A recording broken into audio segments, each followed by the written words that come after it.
Friends, तो आज हम डी ब्लॉक के तत्व के बारे में जानकारी करेंगे कि डी ब्लॉक के तत्व कहते किसे हैं। ठीक, डी ब्लॉक के तत्व हमारे पास एक आवर्त सारणी होती है जिसमें हमारा एक ग्रुप होते हैं चार। कौन कौन से? S, P, D, F.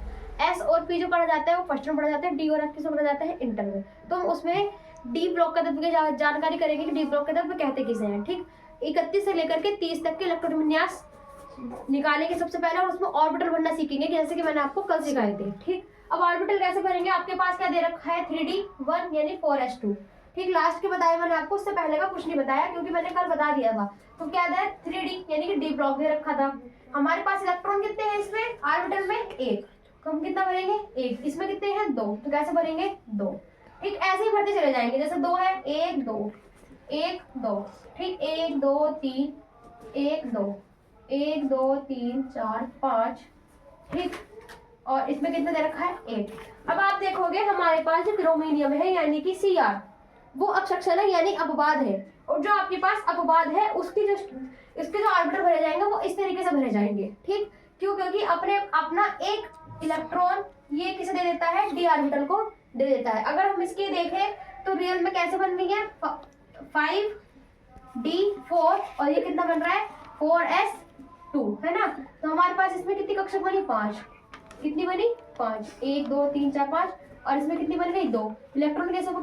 2 1 2 3 4। तो हम क्या करेंगे? एक इलेक्ट्रॉन किसे दे देंगे तो हमारे पास क्या बन जाएगी? वाली इलेक्ट्रॉन, ये वाला ऑर्बिटल बन जाएगा। ठीक, तो ये अपने आबहू के नियम का पालन नहीं करता है, इसलिए हमारे पास कुछ तत्व ऐसे हैं जो अपवाद हैं। ठीक, अब हमारे पास मैग्नीशियम देंगे, Mn दे रखा है। तो 1 2 3 4 5।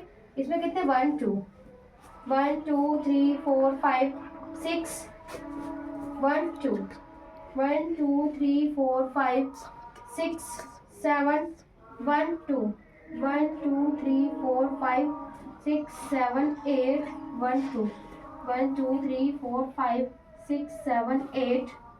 ठीक, और इसमें है 9, ये भी अपवाद है।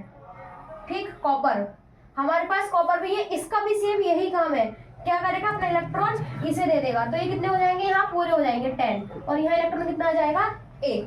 ठीक, 1 2 3 4 5 6 7 8 9 10 और 1 2, ये रहा।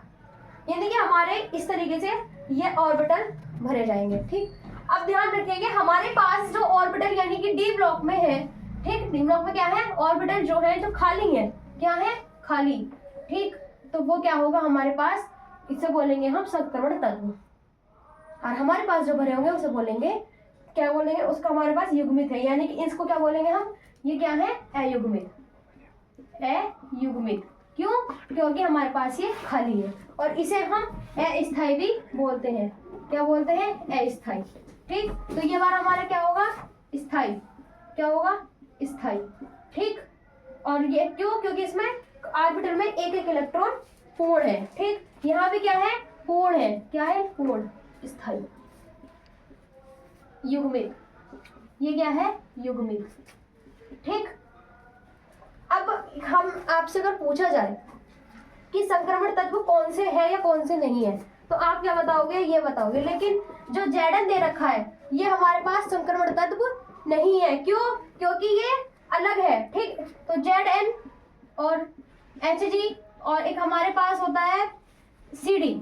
ठीक, तो हमारे पास ये जो 3 होते हैं ये संक्रमण तत्व नहीं होते। संक्रमण तत्व नहीं होते। बाकी हमारे पास सारे संक्रमण तत्व होते हैं क्योंकि इसमें कक्षा क्या है? हमारे पास पूरी है, इसीलिए ये संक्रमण तत्व नहीं होते। तो संक्रमण तत्व कौन से होंगे? ये तो कहा भी गया है कि डी ब्लॉक के तत्वों का डी ऑर्बिटल में अयुग्मित इलेक्ट्रॉन हो तथा ऑर्बिटल खाली हो तो उसे संक्रमण तत्व कहते हैं। यानी कि अयुग्मित है तो क्या है? संक्रमण तत्व है। ठीक, संक्रमण तत्व है, जिसे हम कहते हैं डी ब्लॉक के तत्व। खाली है तो क्या होगा? संक्रमण तत्व होगा, जिसे हम डी ब्लॉक के तत्व कहते हैं। इसी से आगे जानकारी करने के लिए अब हम कल बताएंगे। धन्यवाद।